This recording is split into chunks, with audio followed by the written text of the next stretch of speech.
What's going on, Whispernation? Welcome in. This is the year-end wrap-up show with the Fantasy Whispers. I am Big Travie. You can find me on Twitter at Big Travie TFW.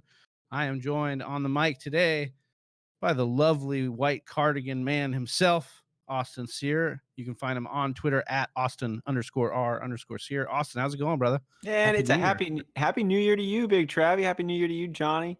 It's great to be here. When the fantasy season ends, championship, toilet bowl, whatever you ended up winning in, it's just exciting that we've got playoff football ahead and a whole year to look back on right now, man. Yeah, this is such a great time of year, right, Austin? You're like reflective, a little looking forward. You're caught in between those two kind of concepts right now. And I think it's just great to kind of look back with Whisper Nation, who's experienced this fantasy football year, especially this one. This one was tough, COVID and all the things that we had to overcome this year as a society, as a human race, but also in fantasy football and like the things that it meant to us in that realm as well. I'm so excited to dive into some of those things today. Here, also on the mic, Johnny Game Time Hicks, Johnny_Game Time on Twitter. Johnny, how's it going, man? How was your New Year? It was pretty good. But speaking of that, emotional tie of fantasy football, I'm not gonna lie, dude. I got a little emotionally choked up the other day. When like it made its rounds. If you haven't seen it, that tweet that someone had posted about their uncle had passed away, and then he made it all the way to the finals, and then the other guy benched his team so his uncle could win. And man, it just hit home because I mean, you two fellows are in our league of record, my league of record, and it just, I could feel just the pure emotion. We never lost anyone in our league, knock on wood, but it was just, you could just really feel with the community, right? Which is exactly what we're trying to build on our channel. And it was just knowing at that moment, like, the embracement of the league and the fantasy football community, that was just really awesome to me. And it really choked me up. I had a hard time showing my wife because she was like, "What's going on? Like, everything okay?" And I was like, "Yeah." So yeah, that was really cool. Yeah, that story is definitely a tearjerker, a heart wrencher. But I mean, it's the basis for why we do what we do and we play this game. We want to feel like we belong to something. We want to feel like we're part of a community. And we continue to show up each and every week to play this game. You have your camaraderie with your league mates or whatever it is, whatever league you're in with your office mates, whatever you're doing. We love fantasy football and we love the fact that it brings everyone together here.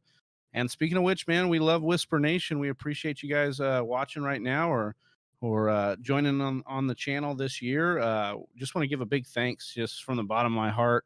I'll start here. Just we grew this channel. We were sitting at like 400 subs this time last year, right, Johnny? So to grow this thing by 1,000 subs in this year, I just wanted to take the time to say thank you, Whisper Nation. Like you guys grew this channel. You guys are this channel. You're the reason why we do this. You guys are everything that we continue to strive to do the things that we do because of you guys. So just want to say thank you to Whisper Nation and really excited to keep growing this channel each and every year. And this year was a big year, and it felt really good to put the stamp on this year and say sayonara. We'll still be doing content, of course. We want to keep you guys engaged here through the next few weeks, but just wanted to come on and say thank you and give you a big virtual hug, if you will.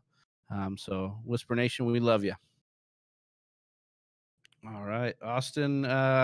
We had some Reddit topics that you were kind enough to post here that got some huge hits, man. So I'm excited to get into these. Well, actually, first, sorry, let me backtrack a little bit. I do want to say a big shout out to Jay Blizzy, who won the Whisper Nation Listener League Championship this last week. So shout out to Jay Blizzy. Johnny, you want to go over his team a little bit and just kind of talk on? He had a dominant team, man. 10-3 this year. Yeah, 10-3. I mean, he got I believe the number 1 overall seed, and let's see, we'll run down his team. He had Deshaun Watson that he stayed true to all year. He was pretty consistent. And then, dude, he went with the combo, the Kenyon Drake, Chase Edmonds at the running back. He had DeAndre Hopkins, so heavy on the Cardinals. Calvin Ridley, who had an awesome year. Jared Cook was his tight end. He had Brandon Ayuk. CeeDee Lamb was a major steal in the draft.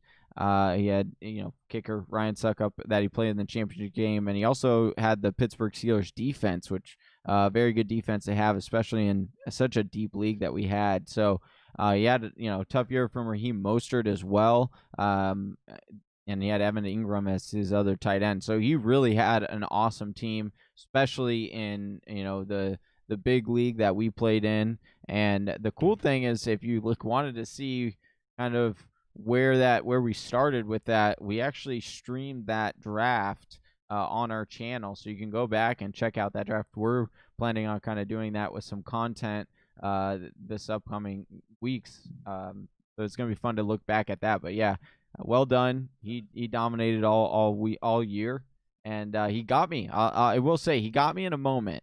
And Travis can attest to this because I was playing him a couple weeks back, and I had counted the victory. I was up by I don't know, 20 something points, and he had just a couple of players left, but it was like a kicker and like a third string running back or something like that. And he ended up coming back and winning. So that's what I get for being so cocky and thinking I had the win. And that 16 team was tough, man. That was the first 16 team I'd ever played in. Austin, have you played in a 16 team before the Whispernation Listener League? I know you co-managed there with Philly Chelsea there. Any Yeah, dude. takeaways from that 16 team kind of format?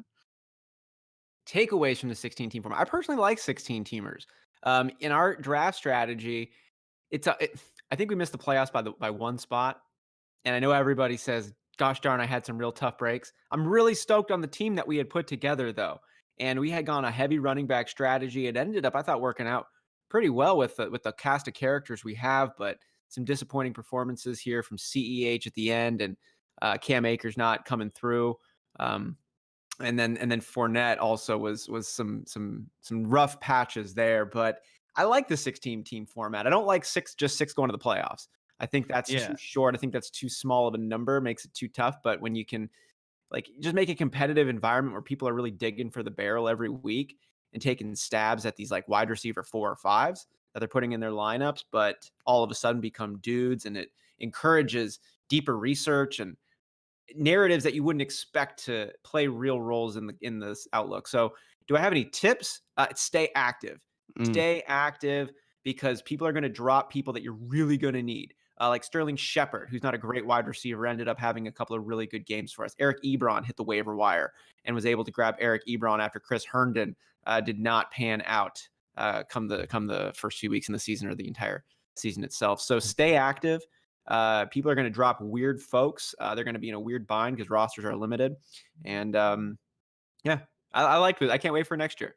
Yeah, Great. It's huge. I think we'll definitely look at the playoff format. We know I know we got a few comments on the playoff format being only 6 teams, but it made it that grind for it. Like you said, Austin, like you had to stay active. You had, 2 flexes, 3 wide receivers. Like you had to be on it for this I year think in we'll that league. So change. We'll probably change the 2 flexes to, or maybe it'll be like 2 wide receiver and 2 flexes, something like that.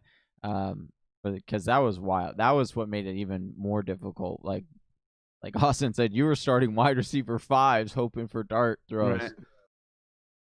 Gus Ramos in here saying happy 2021, guys. Gus Bus, appreciate Bus, you, man. You've been here all year long. I've been here for multiple years. Appreciate you, Gus, man. Thanks for popping in here. Gus. Yeah.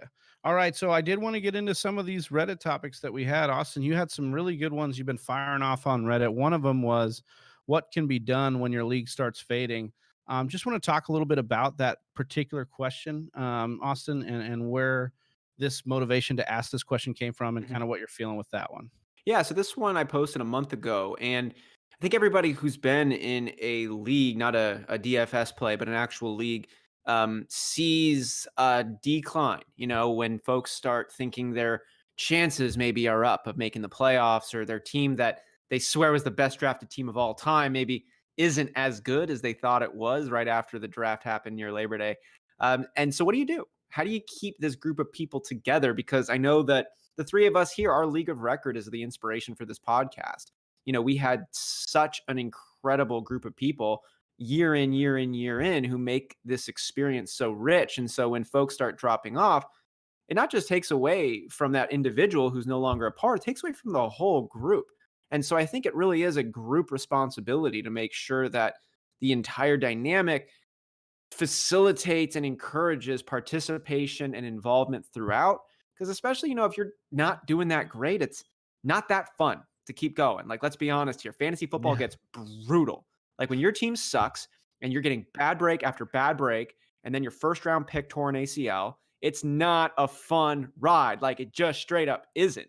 But the group is your group. Like these are your people and they're there for you. So how do you keep everybody involved and turn the page from this not good one to a better one on the other side? So that was really the motivation. And I thought some of the answers here were really encouraging, Travis, and some really great, creative, thoughtful ideas that I think every league, including our league of record, should consider incorporating into our own flow.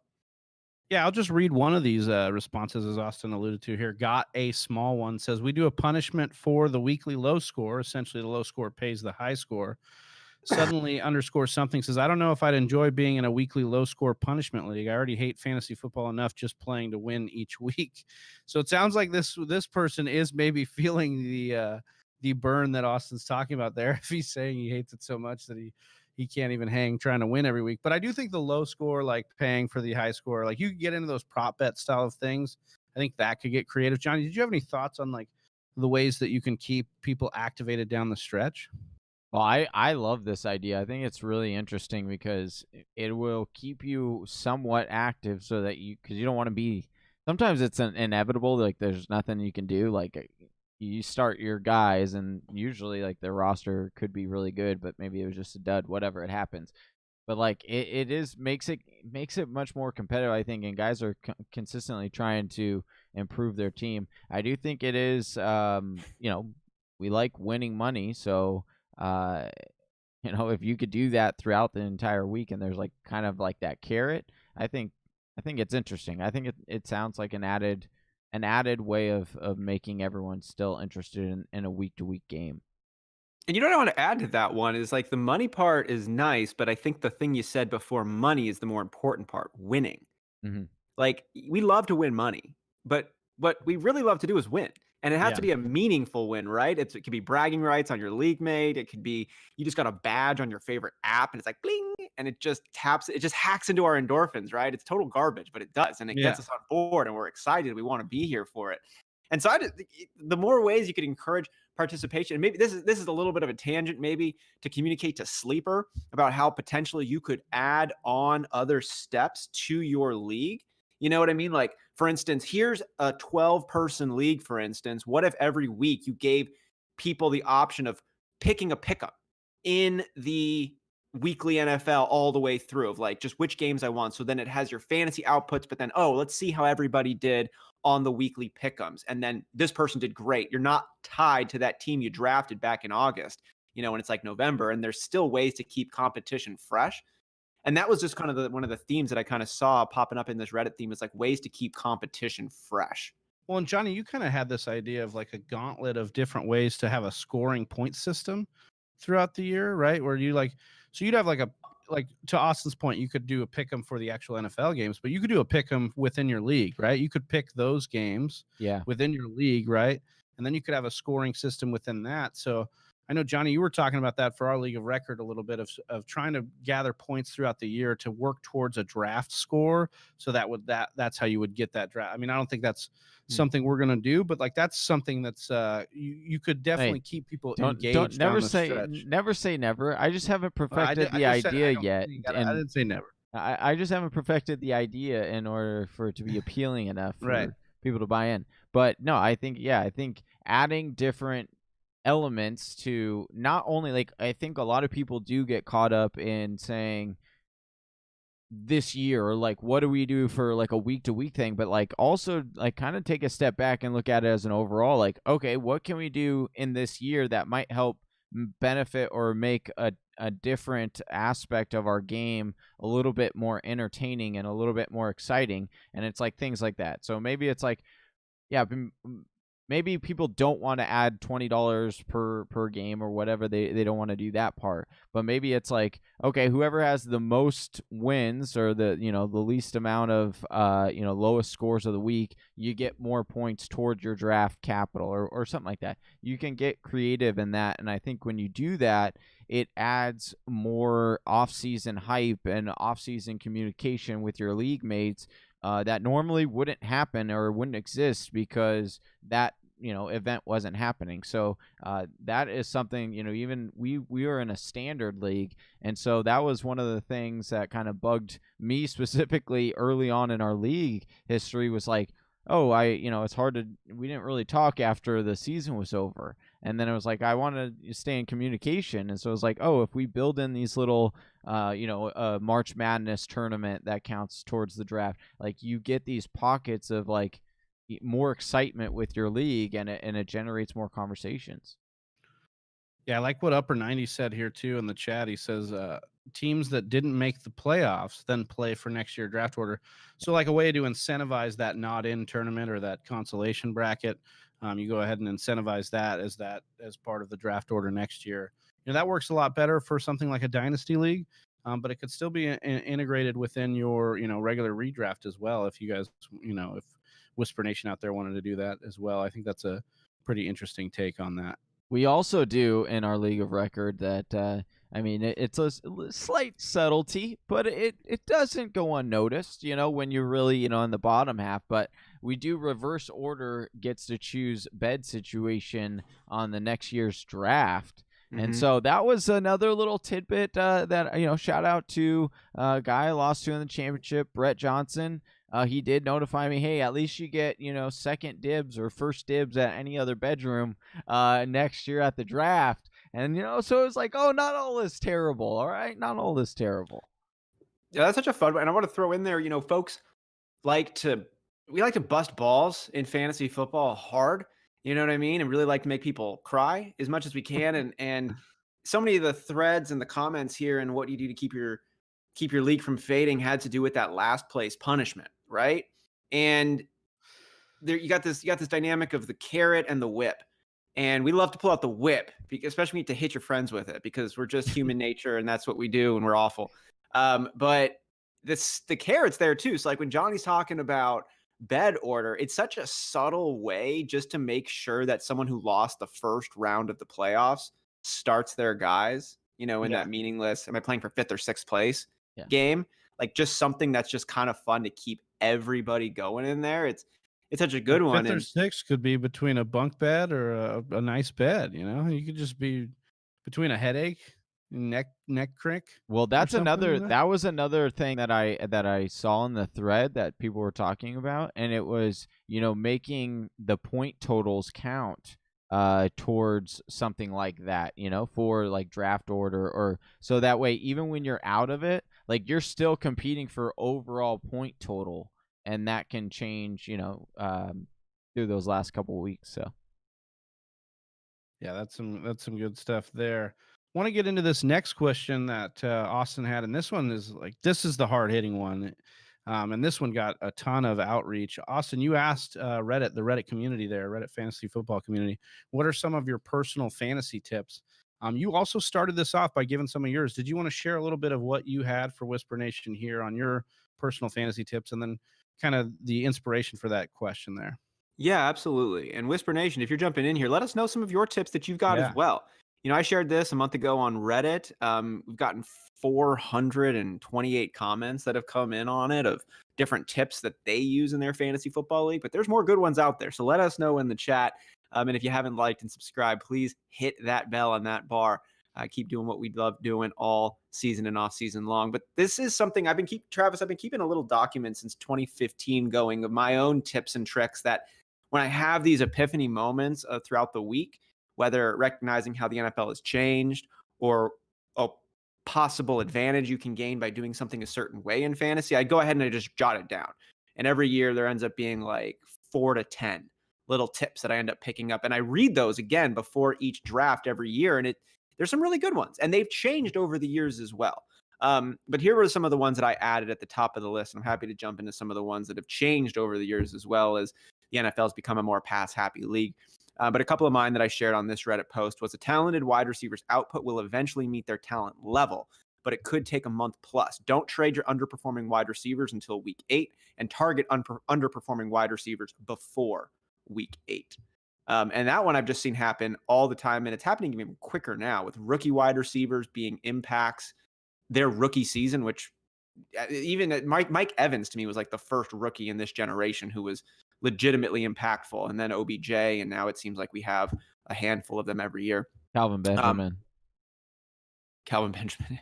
I said another one here was aim for a main vein on a team, not just a stud who is a part of a good team, a guy they rely on, a guy who's not just catching tutties as happenstance, but they actually go to him, such as a Devontae Adams with Green Bay, whose target load, red zone targets are just, more than double the next pass catching option, or a Travis Kelce, who's not just on the best offense we've seen in quite some time in the Kansas City Chiefs, but he's part of what makes that team run, as is Tyreek Hill. Transcendent tight end. I mean, just doing things that not other tight ends are doing. And the hairline difference I'd say in there is sometimes you find teams that have crazy talented players who don't apply them as main veins of that offense. They say like, we're going to throw passes to our wide receiver, and if you're that wide receiver, great. But then you get these situations sometimes where you get a guy who's like, we're either going to win this game or lose this game because of this guy. Right. The marriage is just so perfect at that point. It's just like, it's just so good. Yeah, I love that point there. Did you have any other tips that you added there, Austin? Yeah, my last one here was, and I really love this one coming in this year. And anyways, I'll just read it here. If you're going running back in the first round, consider how good that running back's handcuff is. Because if you want an insurance policy on any player on your squad, your first round selection is likely going to be the most valuable. So if you think about this in terms of all the property you own in your home, which would you like to get an insurance policy on? Which item in there would you want to get an insurance policy on? It's probably the most valuable one, right? It's the hardest piece to replace.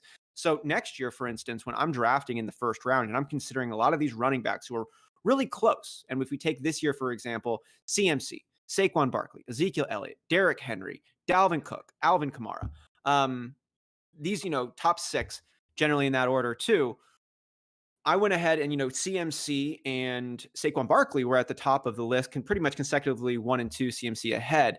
But if you look at their handcuffs going back behind them, I would rather have, say, a Tony Pollard or an Alexander Madison or Latavius Murray as a handcuff versus a Wayne Gallman, Devontae Freeman, Dion Lewis, whoever it was for the Giants at the beginning of the year, or even a Mike Davis, who we didn't really know was going to be as good as he was beginning of the year. But a Tony Pollard, an Alexander Madison, a Darrionton Evans to start the year, the rookie running back that Tennessee drafted, or Latavius Murray with the Saints.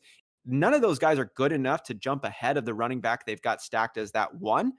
But if that one running back did go down, those guys are now RB1s. Not like, a flex RB status, but like a Tony Pollard filling in for a completely out Ezekiel Elliott is very, very valuable. Alexander Madison, while he didn't pop during those games, is another running back one that you'd want. So for me, moving forward, when I look at these running backs that are like a hairline difference in between, I'm really going to be evaluating that handcuff and making sure they're on my team more than any other handcuff on my squad. So that was a big takeaway. Using handcuff as a tiebreaker.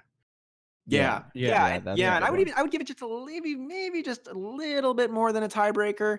Like I'd have Saquon Barkley ahead of Derrick Henry, but the handcuff situation behind Derrick Henry is so much better.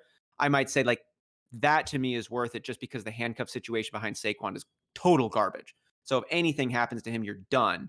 But because of how good that line is, because of how the game plan works and the talent level of the handcuff in Tennessee, I think that really deserves a little bit more consideration, maybe just past a tiebreaker.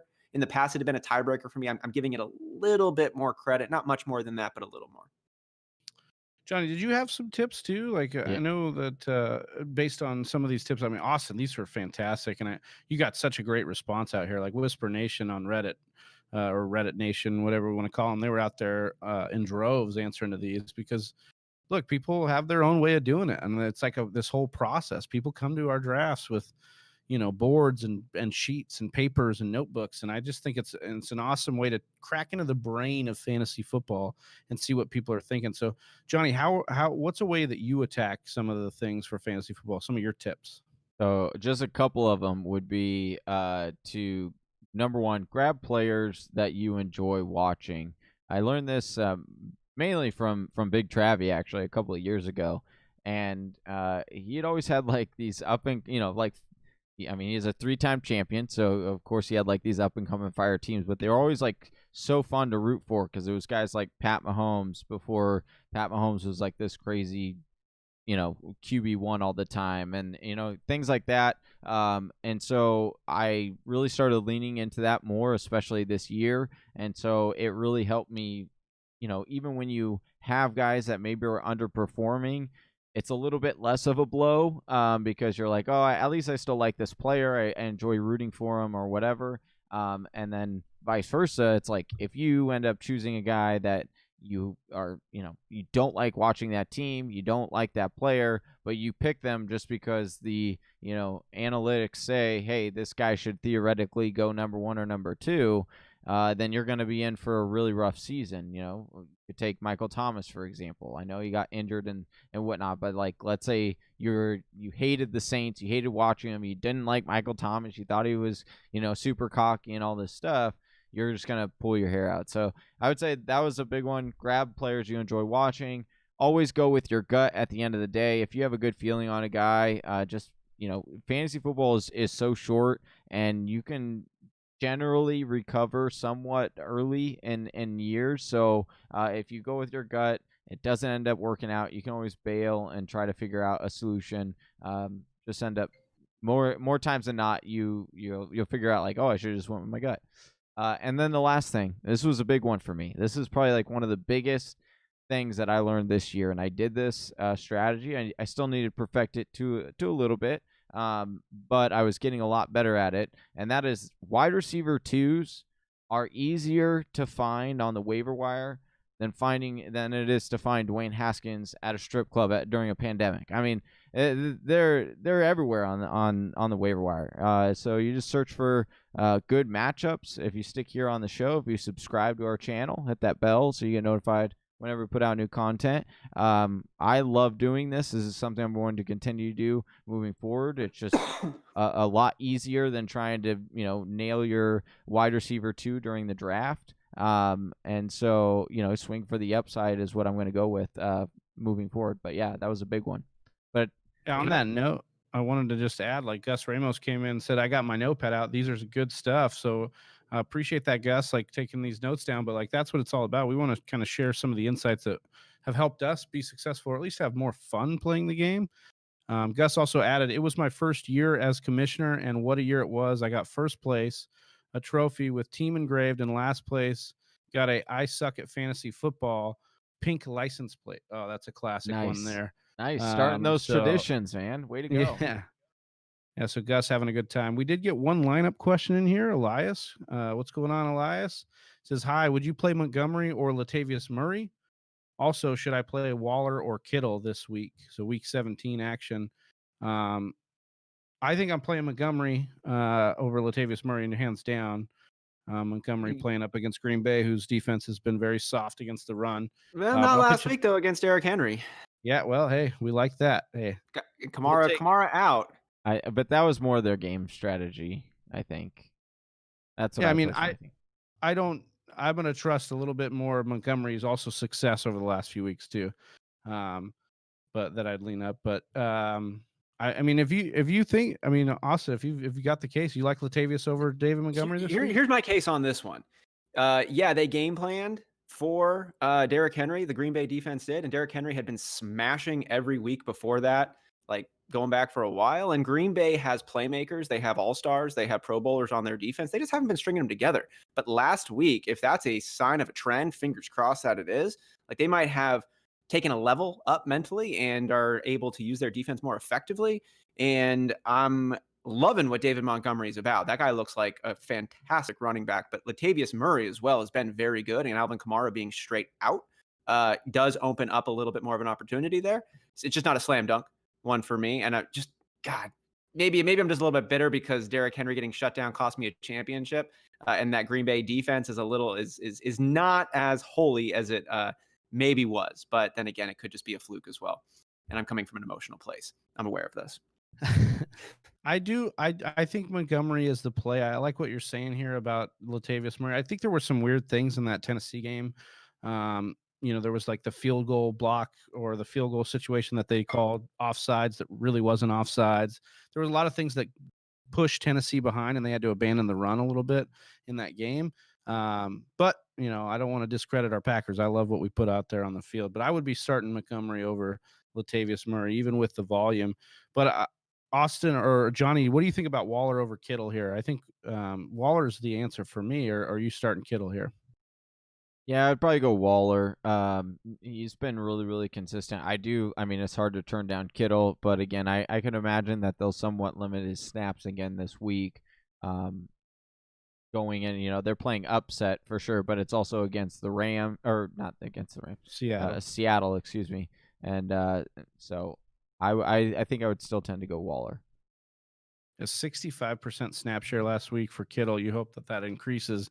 But I think Waller's, like you said, Waller's consistency is something you want to bank on over that. Jacob Bley, number one fan in here. What's going on? Jacob says, What's I up, like Jacob? the running back anchor strategy.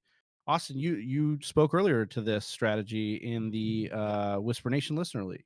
Yeah. That running back anchor. And this is a staple. It has been of mine, and it's got a slight modification now moving forward. I actually had a major epiphany in week 15. I wrote a whole paragraph down here, a lengthy couple actually, in my fantasy football notes document here. And the main thing was recognizing the evolution that we have in the NFL now. The running back anchor strategy, I actually think, is the strategy to go with, meaning you got one solid running back you snag early, and then you're going to add other pieces, wide receivers, quarterbacks, tight ends. I think that's looking more and more likely the best and most viable strategy ahead. And here's why.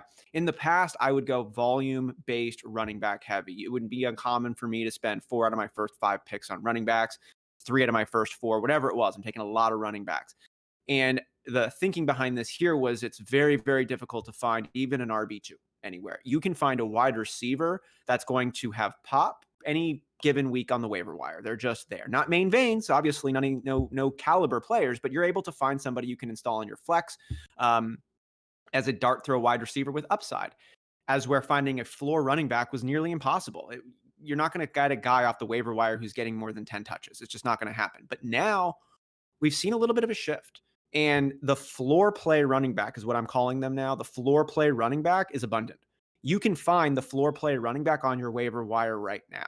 Guys who are going to get you anywhere from 8 to 12 touches, average a healthy, maybe 3.9 to 4.1 yards per carry, maybe get a goal line look, maybe get a couple passes going their way. Their season high is probably like 13 points, and you're hoping for a touchdown. But those guys are actually kind of everywhere. And as more teams have deployed committees, all of a sudden you get, J.K. Dobbins is the halfback to start in Baltimore, but Gus Edwards, week 16, he got me 12 points, with his 120 yards or whatever that was picked up to the ground and in the air. You get multiple running backs, say, LaMichael Pirine, I guarantee you, was available. Jets running back. Not a great running back, but like you can install him as a floor play running back who can get you at least 50 yards. And this didn't always used to be the case. And I'm bringing this up right now because the second, third, fourth round running backs that you're drafting are floor play plus running backs. That's really all that they are. You're going to find dudes with volume. You're going to find your Todd Gurley's, your Mark Ingrams, your David Johnsons this year, who are all in that kind of third round, wrapping it around then route. But I'm steering. I know that David Johnson had a phenomenal last week 16, the best one of the season, like 20 something points, 2 touchdowns, over 100 yards on the ground. He looked awesome. I know because he was on my team. But more of what you're going to see is the Todd Gurley and the Mark Ingram route, where all of a sudden, come the end of the season, these dudes ain't even playing for their teams anymore, right? It's Mark Ingram's the third string running back. You got J.K. Dobbins and Gus Bus now who are available. And guys, Gus Bus at least was on your waiver wire. And then J.K. Dobbins, he wasn't being selected until, 6th, 7th round, 5th round, maybe tops for you. And so what I'm saying here is instead of getting these floor play plus running backs in rounds 3, 4, and 5 of your draft, get main vein wide receivers. That's who you should be targeting during that stretch. Get your Allen Robinsons. go ahead and grab even your Tyler Lockett, your DK Metcalfs, your Terry McLaurin's, your DJ Moore's, your Will Fuller's, your Devontae Parker. Realistically, all those wide receivers hit this year. I Right. mean, if you were drafting between the rounds like 4 through 7 wide receiver, you were very happy except for with DJ the wide Chark. receiver production you got. Well, That's a rarity, you though. know, Keenan Allen looking great. Like the list is fat. There are so many more. And then you look at the running backs that are in there, though. Like most of them are kind of sorry. Well, I think what you have to do too is you have to look at what's the upside, right? So you have to also realize that, like, okay, I wouldn't say stay clear of running backs in those rounds because, in those 2 rounds you The found floor play plus ones. Yes, right. So, because go if you're going to go running back, then go with the upside because in those rounds that's where you got David Montgomery, that's where you got Jonathan Taylor. That's where you got Leonard Fournette. Antonio Gibson. Who didn't hit Antonio Gibson. Like, yeah, so it's like you need to swing for the upside guys, not the floor running backs, because those are the ones that are easily replaceable. I think that's a really good distinction, and I think it also it's kind of nice too because it allows you to be a little bit different in your strategy, right? It allows you to have a little bit more opportunities and say, okay, if I do end up going in a tight end in the 2nd round, all right, just know what I need in the 3rd round. If I'm going out of running back, don't get one of these, floor play guys. Get one of these high upside swing for the fences, because if I whiff and I miss, then I can replace them with one of these floor play guys. And that's a great point, man, because you know what really hurts? Dropping a Sony Michel that you picked up in the 7th round. It's like, it still hurts. You're like, God, he's starting. He's going to get some touches. Like, this could happen. He got 100 yards 2 weeks ago. You don't want to drop him. But if you pick up a guy for pure upside and he doesn't hit, fine, move on. Mm-hmm. Keep playing. Keep it active. Keep it fresh. And then all of it's like, maybe you drafted A.J. Dillon and you see he didn't work out. But then all of a sudden you kept that roster spot open. You started him last week and he bossed out for you. Like, these are those upside plays, these rookie running backs. Travis, you've been so good about spotting those guys. And like a couple of years past, you would grab some of these guys. I'm like, oh no, that dice roll ain't worth it. But now I would say 100% get those rookie guys and don't be afraid to drop them after a couple of weeks. Mm-hmm. Play for that upside. Yeah. Well, I'm just on the point of playing for upside. I'll just add a little bit of a tip. Like, don't be afraid of dropping or even moving on or trading for lower value on some of these name value guys. Like, you've got to be able to, in this game specifically, fantasy, we talk about this all the time, like catching the up arrows, catching the down arrows, and really trying to, predict the market, so to speak. You want to know when these guys are going to dip. You want to know when they're going to rise. And it's hard. It's not an easy feat. I've gotten last places before because I've been too easy to move on from guys. But I've also won championships because of that same strategy of being able to maneuver and get on guys before the upswing or get off of them before the downswing. So I think that's a huge part of all of this is, you can't be tied to a guy like I think about Russell Wilson. Austin, our last matchup show, you had such a succinct breakdown on Russell Wilson where it's like, look, if we had been telling, Whispernation for a month, start Russell Wilson no matter what. And really that should not have been the case. We had it on the wall to say, he's benchable in these spots. And it's just, you've got to be able to move on from name value sometimes. I did want to bring up one other point that was in that thread that I thought was really interesting, and I think it definitely needs to be talked about because there's this whole kind of idea going around in fantasy football, and it is starting to change a little bit, but I think that with this we'll bring a new light of conversation. I think it would be fun, right? So ND Irish 1016 posted, I'm in a 6-point passing touchdown league. Having a guy who can unload 40 with ease is such a luxury. And he's talking about Pat Mahomes. He's like, my stance is that it's much easier to find a guy who I can plug into my wide receiver 2 or flex spot than it is to pick up a flamethrower of a quarterback. Yes, Justin Herbert exists and saved me in a 12-man league where I drafted Lamar in the 3rd, but I do not regret picking Mahomes at the 2-3 turn in my 10-man league. And then it was followed up with a response by GKS Oze. I'm sorry if I mispronounced that screen name, but and you're watching this, but he replied with 100% in his 6-point passing touchdowns. You can't wait to grab the 11th, 12th quarterback to get one. The difference between the top 5 QBs and QBs 10 through 15 is roughly 30% point difference. That's about 8 points per game. Furthermore, these top 5 QBs can win weeks for you when they have massive performances. The top 5 quarterbacks have significantly higher ceilings than anyone else that you'll find in rounds 3 through 5. That ceiling will win you weeks for you. And I think that this was something big that I kind of realized. I mean, I took Pat Mahomes in almost every league that I could this year because I just believed in him that much. And, I was rewarded pretty well for that, but it was just I think you need to tweak it just a little bit, and I think this is spot on. Like the top 5 quarterbacks are the ones that you're going to have to aim for, and because of where leagues are now, and like the whole stance on quarterbacks, it's kind of leaving a little bit of an opportunity maybe for one more year before people really start understanding, okay, there is a big difference between these guys like Kyler Murray, Russell Wilson, even though Russell fell off at the end of the year, but even Lamar Jackson. You see these guys who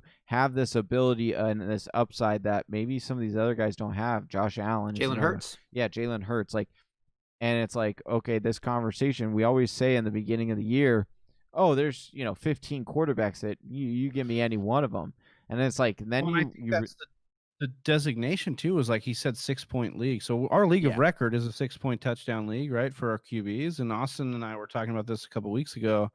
I think I missed the boat. I thought, I fell in love with the industry narrative that you could stream quarterback, right? And then what ended up happening was I didn't fix quarterback soon enough, and it kind of cost me. I did sneak into the playoffs, but I could have been, better positioning, whatever, if I would have solved the quarterback issue a little bit sooner. And so we kind of talked about that sweet spot of like the mid-round QBs, your Kyler Murray's through your Josh Allen, some of those guys that were going in those middle rounds. And so, I don't know, Austin. Sometimes I feel like we have a back and forth though with our 6-point, totem league, where like one year we're like, yeah, draft QB early. The next year, like, well, you can wait on QB, and like I just feel like we're always in the in between on this. I think what it really is it's when can you got to get a good quarterback. There are good quarterbacks that are better than the muck that's in the middle. Where and how are you going to get them? That's the question. You go years past, though, and we've gotten thrown off a little bit. And I will blame Cam Newton for me personally of being the individual who threw me off the quarterback early route. Our first 10 years ago, league of record, my first round selection was Aaron Rodgers. Took him in the first round. Next year, had pick 1-1, took him number one overall. And then a couple years later, Cam Newton was supposed to be the number 1 quarterback, I think, coming off that MVP season of his. And he fell late to the second. And I was like, heck yeah, picked him up, and he was complete garbage. It was such an awful experience there. And that's when it was like, quarterbacks are up and down, and you can't get on board with it. And there are some quarterbacks based on play style. Lamar Jackson, if you took him super early, bit you a little bit, but you weren't ultimately very disappointed. But I guess the kind of thing is here, there are some people who are near guarantees, right? Like Patrick Mahomes might have the greatest arm of anybody that we've ever seen. Lamar Jackson's legs look so phenomenal. It looks like almost foolproof there. Then you had those middle round guys who all hit pretty well. You had Dak Prescott, you had Kyler Murray, you had Russell Wilson, and Deshaun Watson. That was pretty much those consistent 4. And I was just looking at our draft the other day, Travi, and if you want to go then to the Aaron Rodgers, Josh Allen rounds, I don't think that went to like round 8 for us. So there was like some real good chunks in that. And then Justin Herbert, wasn't even selected, wasn't even drafted. So most of the guys at the top aren't going to bust for you. It's just going to cost you more draft. Everybody, though, wants to gamble on getting the elite quarterback somewhere in the middle. Well, and Carson Wentz just wasn't it this year. Well, and I think too, the other big aspect of the whole argument is saying that to this is, if you're picking those teams that had Josh Allen and Herbert were able to pick him up or whatever, they were grabbing depth at the rounds that you took these elite quarterbacks. Like that's always the argument, right? But as we've seen this year, and maybe this is I haven't looked at the injury history, and it probably went up because of COVID and all that. There was probably a little bit more opportunity than there normally is, but it's not a guarantee that you're going to hit on those guys when they're drafted. I mean, we were talking about it so many, in so many shows, off of air on so many shows, of how many of the first few rounds, even of the running back position, not even the wide receiver position, just the running back position, that didn't actually pan out. And it's like that whole notion of like, oh yeah, I'll pass on a quarterback because I can get a quarterback in the 10th round, and I'll just add depth. Well, it's not as simple as that, right? Like, you still have to make that second round pick, and sometimes that second round pick isn't as sure of a thing as Pat Mahomes is, so you got to really start weighing. Like, fantasy football is a lot more, I mean, people are getting a lot more intelligent with it. There's a lot more data that's being circulated, and a lot easier to get your hands on this data too. Other players say too, if you're taking a quarterback in that middle round selection, outside of the tier 2, so not the Russell Wilson, Deshaun Watson, Kyler Murray, Dak Prescott tier, but the one that was after, like the Carson Wentz, Aaron Rodgers, Matt Stafford, Josh Allen, Big Ben Roethlisberger, even Cam Newton. Cam In that, Newton, in that category this year's draft, don't be afraid. What I've done, and I've had success in the past, even drafting 3 of those dice roll quarterbacks. You spent, instead of saying, I'm going to go ahead and take a dice roll wide receiver or another handcuff or a tight end I'm feeling this year, I go ahead and grab 2 extra quarterbacks and just see who's, oh my God, Josh Allen starts so hot. He's looking so much better. Great. And that's getting yourself a game changing league winning quarterback is worth to me that dice roll versus a wide receiver. I swear to God is going to be a wide receiver 2- this year. You know what I mean? It's like, no, go for that upside in the quarterback play.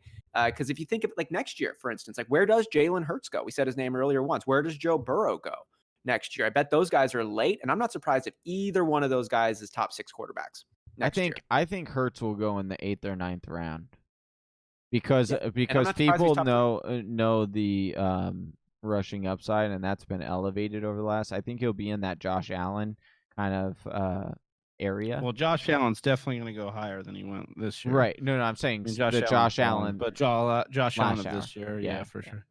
But we will find out because we'll be doing some mock draft shows on our channel here coming up. Make sure you guys are subscribed. If you're new to the channel, make sure you're hitting that subscribe button, hit that like button. A few people in here popping off here. Kasif Mustafa says, my commissioner has to go through week 17. So could y'all pick 2 out of these 4 wide receivers? DK Metcalf, DeAndre Hopkins, AJ Brown, and Allen Robinson. Johnny, I'll start with you. If you want to pick 2 here, and then Austin, if you disagree or agree with Johnny's take here. You need to slide into your commissioner's DMs and tell them that you need to change this to week 16, because this stuff gets so scrambled. All right. But with that to the side, let's say I got to pick 2. Listen, I can't. I'm gonna go with. This is pretty wild. I would probably go DK and D Hop on these 2. AJ Brown still a little bit banged up. I'm a little bit worried about that ankle, and I do like A-Rob, but the matchup against the Packers, we talked about it earlier on the show, how well the Packers have been really stepping up on defense over the last couple weeks.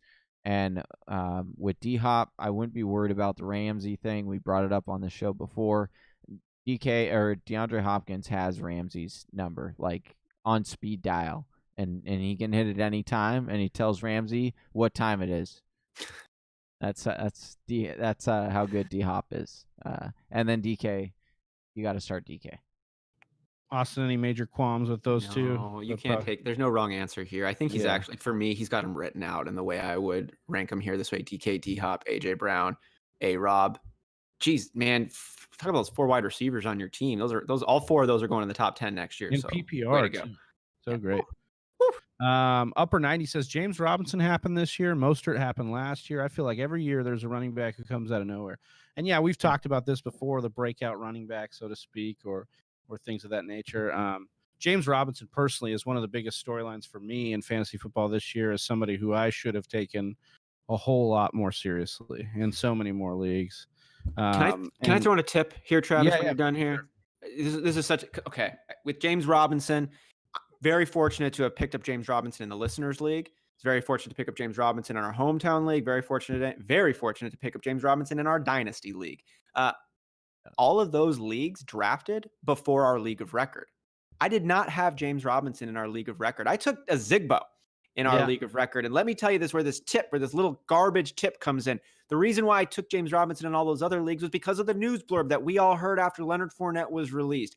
Coaching staff is impressed with James Robinson, so much so they let Leonard Fournette go. James Robinson is the starter. But you heard everybody in the industry, a lot of people saying, well, it's still Zigbo and Armstead once he gets back. Those are the guys, James Robinson. And I just took it as James Robinson is the dice roll, but as Zigbo is slotted, he's going to be the guy. They've kept him for a couple of years. This is the dude you want. I drafted a Zigbo in our league of record in the 13th round. I was so excited. I could finally get him. And I was just like, James Robinson, I have in all of my other leagues. No, it's Zigbo. That's the answer.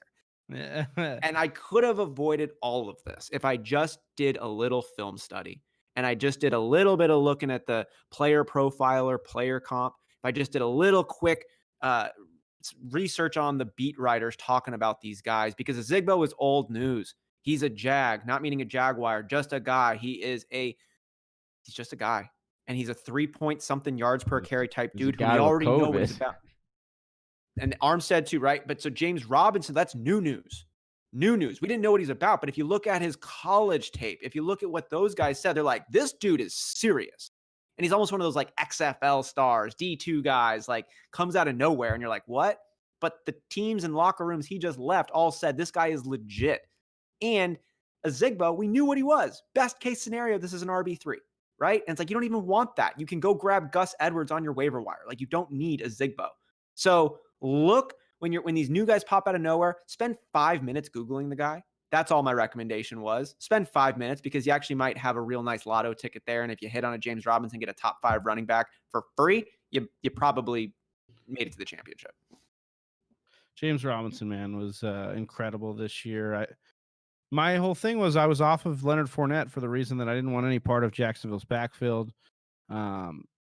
So like for me, like your argument there, Austin, is like go check out player profile, check the tape. Yeah, but if you check the tape and player profiler for Leonard Fournette, he was really good. Like he looked good. And how many times was Leonard Fournette a top 15 running back? Yeah. So like for me, I just wasn't excited about it enough, and I should have done a little bit more deeper look at that. So I would agree with that 100%. How good?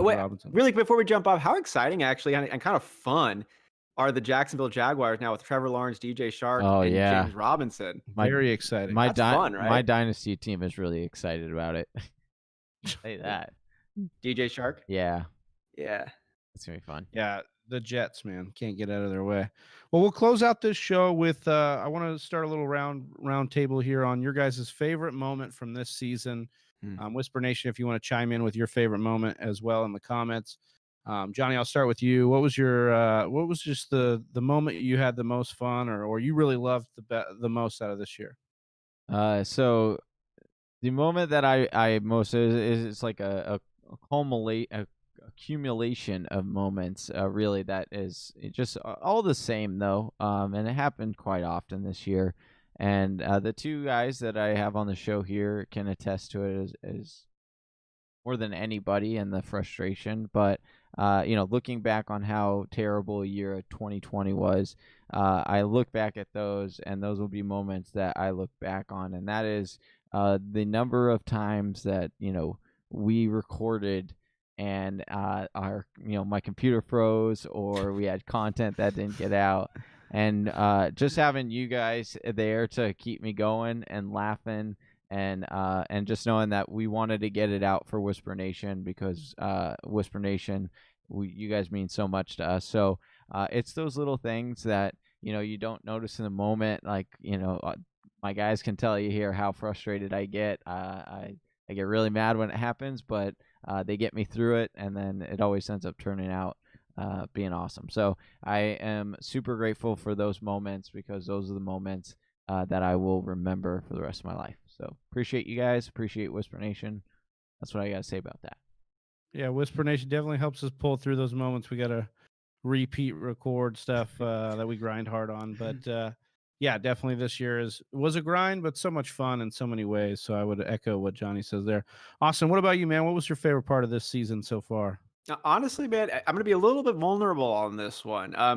because I had a really hard year in all of my leagues and all of the stuff. The best one was our dynasty league where I'm back in the championship again with the team that's favored, the team that is done better throughout the year. Everybody says you got it, and I lose again. And Ugh. anybody who knows, I in our leagues of record, in our basketball, football, all these I'm 1-7 in championships across those lengths, and Like like, he's like the LeBron James of championships. before LeBron won anything, dude. It's like, Yeah. so it's a brutal part of my reality, but it's had to, like, in the past, like, we'll just stick with our league of record. Travis, you and I got in a little bit of a spat earlier this year after one of our mock drafts, or maybe it was after the Whispernation one. And, after we'd done our drafting and we were talking about, like, how we see ourselves in we associate too much of our identity with our fantasy football rosters and performance. Self-worth into fantasy football, yeah. Yeah, y'all know what I'm A lot of talking about on this attachment. one. Yep. Yeah. And so, we had gotten going back and forth and talking about all this stuff. And, you would ask me, like, do you think you are the best fantasy player in our league? Or are you better than somebody, or whatever it was? And I was like, yeah, no, I do. I think I'm the best fantasy player in our league. And I meant that at that time. And I was holding on to the past. And that's really what was happening, because I believe I was the best player in our fantasy league, maybe like years 1-7. I thought I saw it the best. I thought I saw interesting angles. I thought I was ahead of the curve on whether it's quarterbacks, pass catching running backs, the types of wide receivers. I just thought I was tight end whispering. Like, I just thought I was ahead of the curve. And the point suggested that I was. And then this year's passing, and like, this team was total garbage for a couple of reasons. Mainly, you lose your first 5-round picks to the IR. Like, that's going to take a major hit. But there was a flaw in my strategy. First And I could, 5. I'm sorry. yeah, I dude, know, picks I 1, know, 2, 3, I know, 4, and 5 I know on the it IR. was terrible, but just the way you phrased that was very hilarious and very funny. Dude, it was 5. George Kittle, Dak Prescott, Saquon Barkley, DJ Moore, David Johnson. Like, my goodness. But anyways, I could have blamed it on that, right? I could have just said that, I had, and the most points scored against me in the league, or the second most points scored against me. It's just such a bad luck. But instead, I said, I haven't been performing as well as I had in years past. And it's been enough time now to say, well, what's the flaw in my strategy? Like, I'm not doing it as well as I did. And it was really coming to grips with the statement I made earlier on this program here of floor play running backs are more abundant than they've ever been, and main vein wide receivers are more valuable and more reliable than they've been in years past as well. And our league champion, Brett Johnson, who we've kind of made fun of his strategy in the past of getting that high running back and then getting a bunch of name wide receivers behind him, like, that's actually, I think, more of where it's at. Like, get yourself a quarterback who is reliable and throws a bunch of touchdowns. If you can grab one of those elite tight ends, they're probably worth it. But those main vein wide receivers, and it was like a real come to Jesus moment for me, and to be like, oh, like, no, I'm not the best. I'm actually like, I'm below the fold right now. But being able to see the flaws in my game and to come to grips with that, and to get excited for next year and try to reclaim my spot at top of the pyramid, like, that's exciting. But it wouldn't have happened unless I was honest, and like, really looked at where am I sucking? What am I falling short on? What am I missing? Where are my blind spots? And to actually have a real answer to those questions and to be excited for next year has been the best part for me. And And on top, that's it. that stuff right there is like what makes fantasy so much fun, man. Like, you're gonna dig and just like get really introspective on your play style for years and years of playing, and be able to, take inventory of the way you play and say, okay, well, how am I playing? How is this really affecting me? And am I closing my eyes to things that are really out there? I mean, that's like life work shit right there. Like, that's the big stuff. And we're like talking about that in fantasy football, man. I just love that part of it, man. This game continues to show me that, like, yes, it is a fake game. It's like this made up game that it's mostly gambling, and it's mostly just a bunch of foofy whatever. But it's a lot of fun, man, and it ties into so much of the human spirit and adversity and overcoming things. And so that's huge, man. Big props on that realization. For me, my favorite part of this season, I would have to say, is the mock draft marathon. Like, looking back, I know that counts as like the off season, but we did some big things in this mock draft marathon before the season started. Austin came on huge and got on here and reprieved us. Johnny, like, putting the whole thing together, running the whole board while we did it. And then all these names that we got in, and we got to bring the industry together, the community together for this. So it just excites me to be here and to be grateful and blessed to be on this mic, not only with my two best friends like in the whole world and talk about sports, like, which is so much fun, talk about a fake game, but then to be able to branch out to people that we look up to, and that are making differences in the industry as well. So just really big for me, to just know that we're in the arena, and see us in the arena this year. That was the big one for me. So I just want to thank Whispernation, man. I want to thank you guys, Austin, Johnny, for such a great season. And this doesn't mean it's over. We're just coming on here to say, kind of close the chapter on the regular season, on the playoffs, on the championships. But then, as Johnny pointed out here in the chat with Jacob Bley, I mean, we're going to come right back with these mock drafts, which I'm really excited about. We'll obviously have some other podcasts weekly, some other things we'll be working on, but I'm really excited about it. So for Johnny Game Time Hicks, Austin Sear, I'm Big Travie. We're the Fantasy Whisperers. We're out. We'll see you guys next week, though. Peace. Peace.